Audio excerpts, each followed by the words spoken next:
বন্য হাতির পদতলে পৃষ্ঠ হয়ে আবারও মৃত্যু হলো এক ব্যক্তির। ঘটনা রবিবার রাতের তেলিয়ামুড়া থানাধীন মহারানীপুর কপালিটিলা এলাকায়। ঘটনার খবর ছড়িয়ে পড়তেই এলাকা জুড়ে ভয়াবহ পরিস্থিতির সৃষ্টি হয়।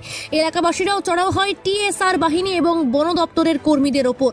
এলাকাবাসীদের অভিযোগ, বন দপ্তরের কর্মীদের দায়িত্বে গাফিলতির কারণেই এই ঘটনা ঘটেছে। এমনকি সেখানে সংবাদ সংগ্রহ করতে গেলে এলাকাবাসীদের বাধার মুখে পড়েন স্থানীয় সাংবাদিকরাও। সংবাদে জানা যায়, তেলিয়ামুড়া মহকুমার চাকমাঘাটের কপালিটি এলাকায় রবিবার সন্ধ্যায় বন্য দাতাল হাতির আক্রমণে ঘটনাস্থলে মৃত্যু হয় ওই বৃদ্ধের। মৃত ব্যক্তির নাম নিরঞ্জন চৌধুরী, তার বয়স আনুমানিক 70।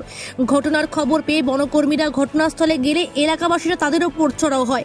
যথারীতি ওই এলাকায় হাতির তাণ্ডবে মানুষের মৃত্যুর খবর পেয়ে সংবাদ মাধ্যমের কর্মীরা ঘটনাস্থলে গেলে শান্তনু সরকার, রাখাল দেব, রাহুল দাস, মৌসুমী সরকার চৌধুরী, সঞ্জিত চৌধুরী সহ একাধিক দুষ্কৃতীরা সাংবাদিক হিরণময় রায় এর অতর্কিত হামলায় চালায়।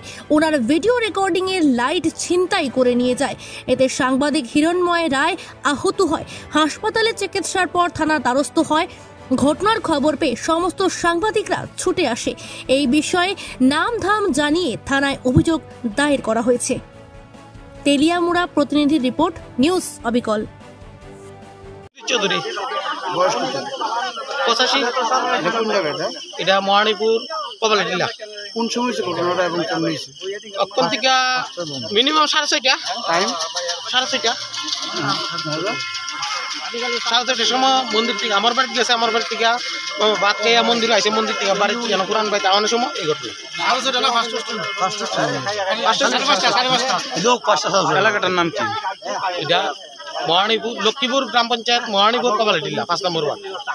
কোন বিধানসভা? কৃষ্ণপুর বিধানসভা।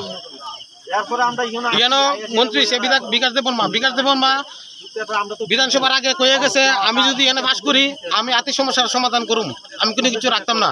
কিন্তু বাস করছে আর কত 2 বছর হয়েছে, তাহলে কোনো কিছু করলো না। কয়েকদিন আগে তাই একটা কোনো যোগদান সভার মধ্যে ভাষণ দিছে, কইছে আতিরে তোমরা নিমন্ত্রণ করে আনো, এলিগে না তোমরা আতি আইয়ে। এটা কি একটা কথা হইলো? তাই বাড়িতে রেল স্টেশনে বড় বড় লাইট লাগাই রেখেছে, আমরা দিকে লাইট কো, এটা কোনো একটা লাইট নেই, কারণটা কিতা এটা নেই। আমরা দিয়ে বাস করেছিলাম না, তানি বোর্ডে তাই বাস করছিল। স্যার আপনার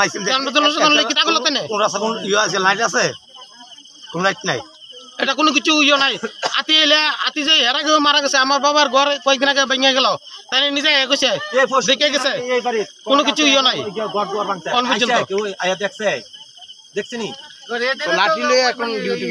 লাঠিলে আমি গাড়ি ফোন করছি 2 বছর 2 ঘন্টা হয়েছে, ওর পর্যন্ত খবর নাই। কারণটা কি? সমস্যা 2 ঘন্টা হয়েছে, ওর পর্যন্ত খবর নাই। আইছে না, তাহলে আতি আইতে পরে আমরা লাঠি দরকার আছে না। আপনার নাম কি? আমার নাম রঞ্জন চৌধুরী। যে মারা গেছে আমার বাবা। এর বাবার দুঃখটা ছেলে বুঝবো একমাত্র, আর কি বুঝতো না। বিকাশ দেব বুঝতো না, ওই নাতা বিজন কর কোনো পালে বুঝতো না। এই নাতা বাবার মর্মটা দেখিতা।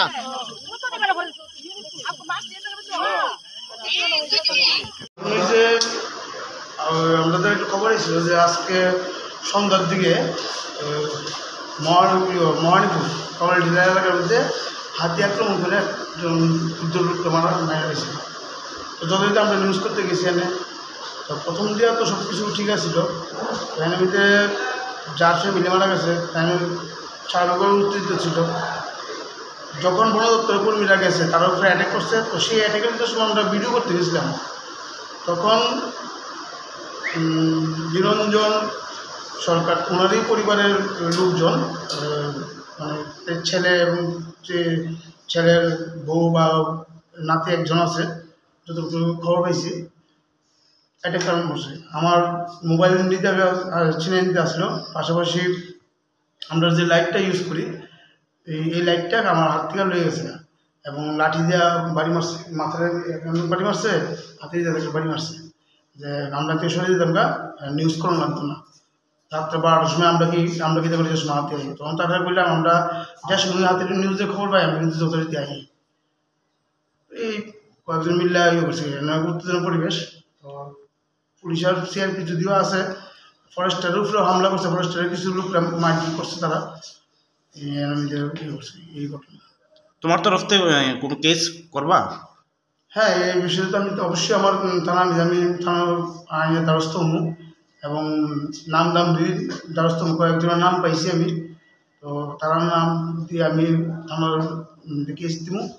আর আমার যে লাইটটা নিজে সেটা তো থামা এটা ইয়ে না, কিন্তু আমরা কোনো দলের না, তারা মিনিস্টারের বক্তব্য চেয়ে করছে, আমরা কোনো দলের কোনো দলের আমরা কিছু না।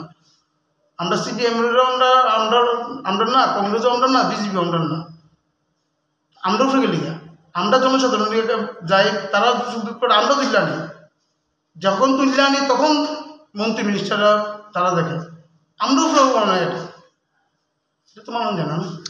মানে আজকের দিনে গণতন্ত্র আক্রান্ত ওই গ্রামে। এটা কয়েকজন মুসলিম, কয়েকজন নেশাগ্রস্ত আছিল কয়েকজন, এবং কয়েকজন যেমন যে মারা গেছে এরা স্বাভাবিকের উত্তেজিত, এর মধ্যে আছে কয়েকজন উত্তেজিত, এর ফলেই এই ঘটনাটা হয়েছে। যারা মানে বলতে চাইছো যে উস্কানিমূলক মন্তব্য করায়? হ্যাঁ, উস্কানিমূলক মন্তব্য করে অনেকে এটা ইয়ে করছে, কারণ আমি একটা বক্তব্য নিতে পারছি, বেশি কথা কইছি, ক্যামেরা বন্ধ কর, মোবাইল বাড়িতে নিতে পারছি না, এই তুই তাই করে কথা, এবং কইছে লাইট বন্ধ কর। আচ্ছা, যারা মারধর করছে তার নামটি? না, এটা আমি এখন না, এটা আমি